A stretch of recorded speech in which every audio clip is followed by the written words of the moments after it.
Welcome to Kenton's videos. Enjoy the video. In this video, I will show how to make instant pho better. Start by simmering the broth with a crushed garlic clove and an onion charred on a skillet. Add a splash of fish sauce and a teaspoon of sugar to balance flavors, then brighten with lime juice and fresh cilantro.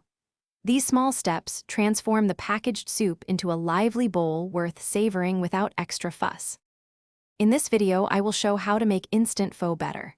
First, char an onion and ginger and simmer briefly with the broth to add smoky complexity. Next, adjust seasoning with fish sauce and a pinch of sugar to create a rounded umami profile. Finally, add a squeeze of lime and a few sprigs of fresh herbs to brighten and balance the bowl so each spoonful feels lively. In this video, I will show how to make instant pho better. Layer textures by adding thinly sliced beef, leftover roasted chicken, or tofu for substance. Toss in crunchy bean sprouts, Thai basil, and thin jalapeno slices for contrast and spice. Drizzle a small amount of chili oil or hoisin for an indulgent finish.